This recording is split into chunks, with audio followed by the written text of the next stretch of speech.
दोस्तों, मेरे चैनल में आपका फिर से बहुत बहुत स्वागत है। आज मैं फिर हमेशा की तरह फिर से कुछ यूजफुल टिप्स एंड ट्रिक्स लेकर आ गई हूँ, जो कि आपके समय और पैसे की तो बचत करती हैं, साथ साथ आपके काम को भी आसान बनाने में हेल्पफुल होती हैं। चलिए देर न करते हुए आज की वीडियो शुरू करते हैं अपनी पहली टिप से।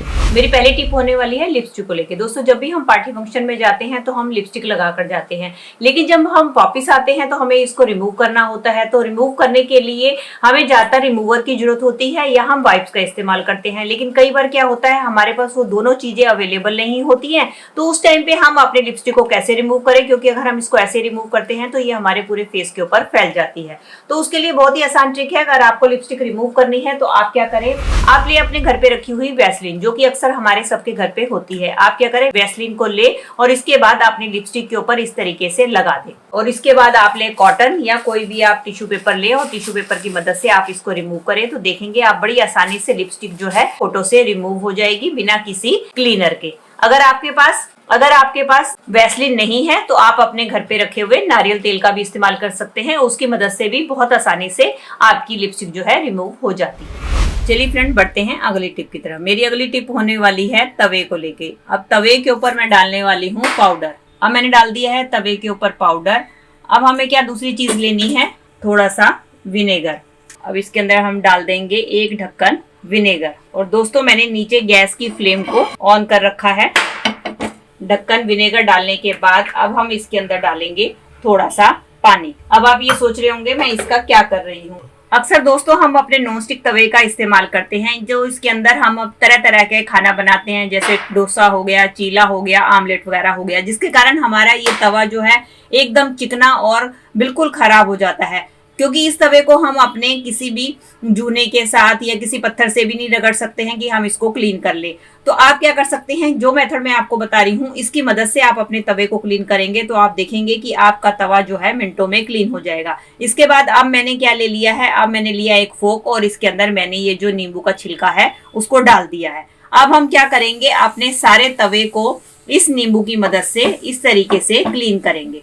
अब दोस्तों, जो जो सामान इसके अंदर हमने डाला है उसका भी मैं आपको बता दूं कि हमने क्यों उस चीजों का इस्तेमाल किया है। सिरके के इस्तेमाल से जो भी इसकी जो बैड स्मेल है ऑमलेट की या नॉन वेज की या चीले की, जो भी स्मेल इसके अंदर रह जाती है वो स्मेल दूर हो जाएगी। और जो हमने पाउडर डाला है वो पाउडर से इसके अंदर जितनी भी चिकनाहट है वो सारी की सारी आपकी दूर हो जाएगी। ऐसा करने के बाद आप अपने तवे को अच्छी तरीके से रगड़ने के बाद आप इसको थोड़ी देर के लिए ठंडा होने दें। और ठंडा होने के बाद मैं आपको इसको साफ करके दिखाती हूँ कि हमारा तवा एकदम कैसे क्लीन हो गया है। ये देख सकते हैं दोस्तों, मैंने तवे को अच्छी तरीके से जैसे हम नॉर्मल वॉश करते हैं वॉश कर लिया है। अब मेरा तवा एकदम साफ सुथरा और ऑयल फ्री हो चुका है।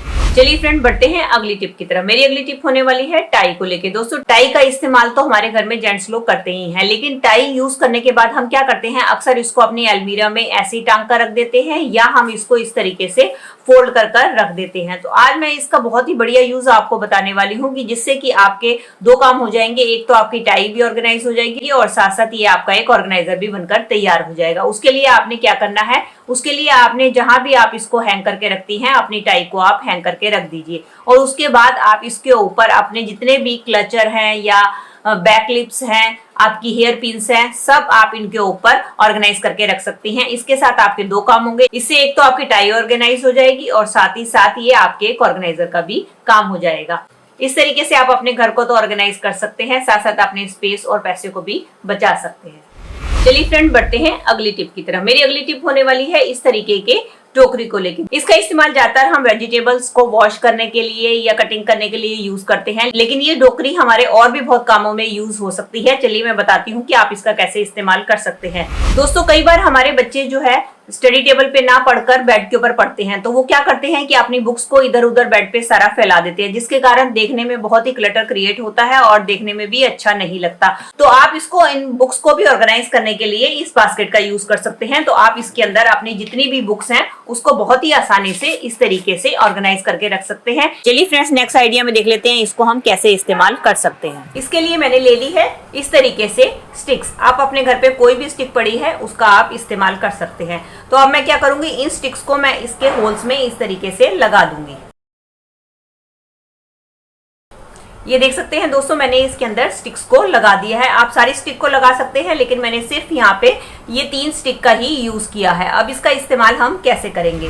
दोस्तों, जब भी हम बर्तन धोते हैं तो हम प्लेट्स को धोकर रखते हैं। अगर हम प्लेट्स को इसी तरीके से शेल्फ के ऊपर खड़ा करते हैं तो ये इस तरीके से बार बार गिर जाती है। तो आप इसके लिए इस तरीके की टोकरी का यूज कर सकते हैं। इस स्टिक को लगाने के बाद आप बड़ी आसानी से अपनी प्लेट्स को इसके अंदर ऑर्गेनाइज करके रख सकते हैं। देखिए, मैं आपको दिखा रही हूँ कि इसके अंदर आपकी कितनी सारी प्लेट ऑर्गेनाइज हो जाती हैं। ये देख सकते हैं, अभी मैंने इसके अंदर इतनी प्लेट ऑर्गेनाइज की है। अभी हमारी ये काफी सारी जगह खाली है। इसके अंदर आप अपनी और भी प्लेट्स को ऑर्गेनाइज करके रख सकते हैं। अगर आपने कम प्लेट यूज करनी है तो आप हाफ में स्टिक्स लगाएं, उसमें हाफ में प्लेट्स यूज कर लें और बाकी में आपने कटोरियां, गिलास और इस तरीके से आप चम्मच ऑर्गेनाइज करके इस छोटी सी टोकरी में अपने पूरे घर के बर्तन को ऑर्गेनाइज करके रख सकते हैं। इससे आपके स्पेस की तो बचत होती है, साथ साथ आपको स्टैंड खरीदने के भी पैसे आपके बच जाते हैं। चलिए फ्रेंड, बढ़ते हैं अगली टिप की तरफ। मेरी अगली टिप होने वाली है इस तरीके की चूड़ियों को लेके, जिसको ऑर्गेनाइज करने के लिए हमें अक्सर ऑर्गेनाइजर की जरूरत पड़ती है।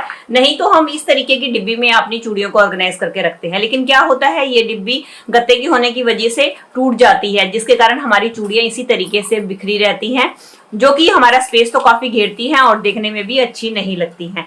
तो इसके लिए भी आप इस तरीके की टोकरी का यूज कर सकते हैं।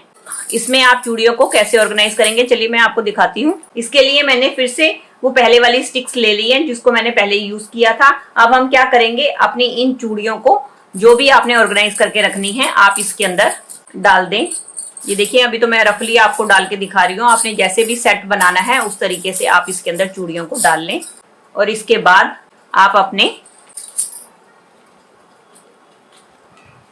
इस तरीके से आप चूड़ियों को अपना इसके अंदर ऑर्गेनाइज करके रख सकती हैं। देखिए, अभी तो मैंने एक ही स्टिक के ऊपर इतनी सारी चूड़ियां लगाई हैं। अभी मेरा इसके अंदर स्पेस काफी खाली है। अभी इसके अंदर मैं और भी चूड़ियों को लगाकर यूज कर सकती हूँ। इस तरीके से आप अपनी ढेरों चूड़ियां, कड़े इसमें लगाकर ऑर्गेनाइज कर सकते हैं। दोस्तों, मैं चूड़ियां कम पहनती हूँ, इसलिए मेरे पास कम चूड़ियों का कलेक्शन है। आप जितनी भी ज्यादा चूड़ियां हो इसमें लगाकर आप ऑर्गेनाइज कर सकती हैं। ये देखिए, अभी तो मैंने इसके अंदर 2 लाइन लगाई हैं। अभी आपकी 1 लाइन और लग जाएगी और इसके अंदर आपकी चूड़ियां बहुत ही आसानी से काफी सारी ऑर्गेनाइज हो जाएंगी। चलिए फ्रेंड, देख लेते हैं अब इसका लास्ट आइडिया कि हम इसको किस तरीके से यूज कर सकते हैं। उसके लिए मैंने फिर से इस तरीके की स्टिक्स ले ली हैं। अब हम क्या करेंगे, इस स्टिक्स को हम इसके अंदर इस तरीके से लगा देंगे।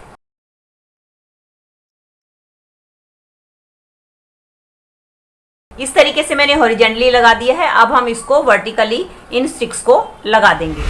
ये देख सकते हैं फ्रेंड, मैंने इस तरीके से इन स्टिक्स को वर्टिकली और हॉरिजॉन्टली लगा दिया है। अब इसका इस्तेमाल चाहे तो आप अपने बाथरूम में करें, चाहे तो आप इसका अपना इस्तेमाल ड्रेसिंग टेबल में करें। इसके अंदर आप अपने ढेरों सामान रख सकते हैं, जैसे कि अपने तेल को, अपने शैम्पूस को, अपने परफ्यूम्स को, इसके अंदर अपने पाउडर को, इसके अंदर आप अपने नेल पेंट को, बॉडी लोशन को, क्रीम्स को, अपने लिपस्टिक को, तेल को, किसी भी चीज को रखने के लिए ऑर्गेनाइज कर सकते हैं। इसके अंदर ये आपका सारा सामान बहुत ही अच्छी तरीके से ऑर्गेनाइज हो जाता है। ये देख सकते हैं कि सारा का सारा सामान हमारा कितना इजीली इसके अंदर आ गया है। इस तरीके से आप इस बास्केट का यूज करके अपने घर को और अपने किचन को बहुत ही आसानी से ऑर्गेनाइज कर सकते हैं और साथ साथ अपने पैसे और स्पेस की भी बचत कर सकते हैं। चलिए फ्रेंड, बढ़ते हैं अगली टिप की तरफ। मेरी अगली टिप होने वाली है इस तरीके के बॉटल्स कैप्स को लेके, जो कि अक्सर हमारे घर पे पड़ी हुई होती हैं। आज इसका मैं बहुत ही बढ़िया यूज आपको बताने वाली हूँ कि आप इसका कैसे इस्तेमाल कर सकते हैं। उसके लिए आपने क्या करना है, कोई भी आप कैप ले लीजिए और उसके बाद आप नाइफ की मदद से इसको इधर से और इधर की दोनों तरफ से आप कट कर लीजिए। ये देख सकते हैं दोस्तों, मैंने इसको दोनों साइड से कट कर लिया है, यहाँ से भी और यहाँ से भी। चलिए अब इसका कैसे इस्तेमाल करना है ये भी मैं आपको दिखाती हूँ। दोस्तों, जब भी हम अपने चार्जर को चार्ज करते हैं तो आपने देखा होगा उसकी वायर इस तरीके से नीचे लटकती रहती है। तो हम क्या करेंगे, पहले ये जो वायर है इसको अच्छी तरीके से हम फोल्ड कर लेंगे और इसके बाद हम लेंगे एक रबड़ बैंड और इसके ऊपर अच्छी तरीके से इसको रबड़ बैंड की मदद से टाई कर लेंगे। मैंने आपको दिखाया था कि हमने जो ढक्कन कट किया था उसके ऊपर मैंने इस तरीके से डबल साइडेड टेप लगा दी है। अब हम अपने ढक्कन को अपने स्विच बोर्ड के इस तरीके से साइड में लगा देंगे। इस तरीके से ये जो हमारी वायर है हम इस ढक्कन में फंसाकर इस तरीके से इसमें होल्ड कर देंगे। ये देखिए, हमारी जो वायर है इसके अंदर अच्छी तरीके से होल्ड हो गई है। अब हमारी वायर नीचे नहीं लटकी हुई है। इस तरीके से आप अपनी वायर को इस ढक्कन की मदद से अच्छी तरीके से होल्ड करके रख सकते हैं। तो दोस्तों ये थी मेरी आज की वीडियो। आई होप आपके लिए यूजफुल रही होगी। अगर इनमें से कोई भी टिप आपको हेल्पफुल लगी है तो दोस्तों इसको लाइक कीजिएगा और ज्यादा से ज्यादा अपने फैमिली और मेंबर्स में शेयर कीजिएगा। और आप मेरे से जुड़े रहना चाहते हैं और इसी तरीके की यूजफुल वीडियोस और भी देखना चाहते हैं तो बेल आइकन के साथ मेरे चैनल को भी सब्सक्राइब कर दीजिएगा। चलिए दोस्तों, मिलती हूँ नेक्स्ट वीडियो में। तब तक के लिए bye bye. Thanks for watching.